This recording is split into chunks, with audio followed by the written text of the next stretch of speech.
When my grandfather passed away, I inherited his old chess set. It was a heavy, ornate thing, carved from obsidian and ivory, the pieces cool and smooth to the touch. He'd played every day until the arthritis in his fingers made it impossible.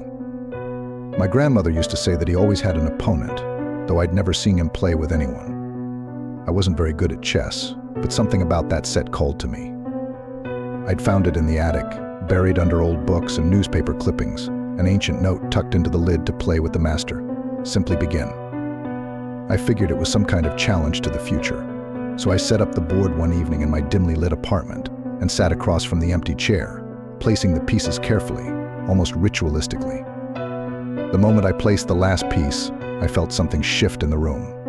A slight chill crept in, and the air seemed thick with the smell of dust and candle smoke. "All right, Grandpa, let's play," I muttered, setting my pawn forward. To my shock, a black pawn slid forward on its own.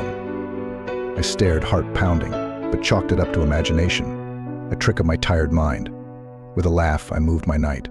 A black bishop slid forward in response, smooth and deliberate.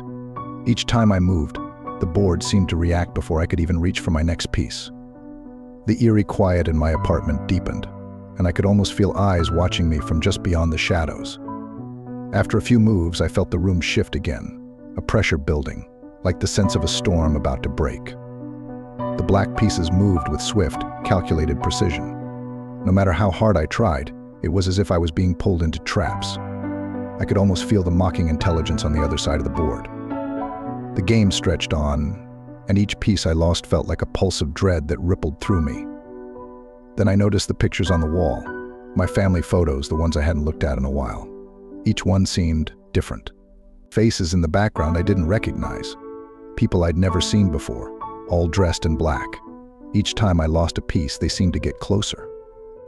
A cold sweat beaded on my forehead as I realized I was losing, badly. Every time I tried to retreat, the black pieces closed in around me like a noose, tightening with each move. I tried to end it, to tip my king and forfeit, but I couldn't move my hand to do it. My fingers felt numb, like ice had seeped into my veins. The black queen slid forward, one move away from checkmate. And then I noticed the room. The shadows were no longer shadows. They were people, silent, still, and watching. Their faces were pale and drawn, eyes hollow, and I recognized them. Family members who had passed away. Grandparents, uncles, cousins I'd barely remembered.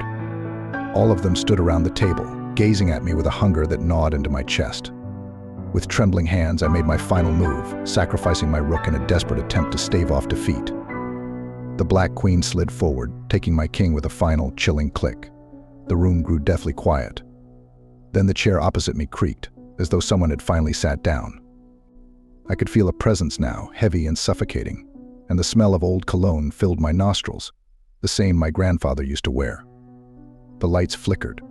A voice, low and gravelly, whispered from the empty chair, "You played well, but you are mine now." I tried to scream, to back away, but I was rooted in place, frozen by some unseen force. My vision dimmed, the world shrinking until all I could see was the board, the defeated pieces scattered before me. And the faces in the photographs, they weren't in the frames anymore. They were standing around me, staring, their hollow eyes filled with expectation.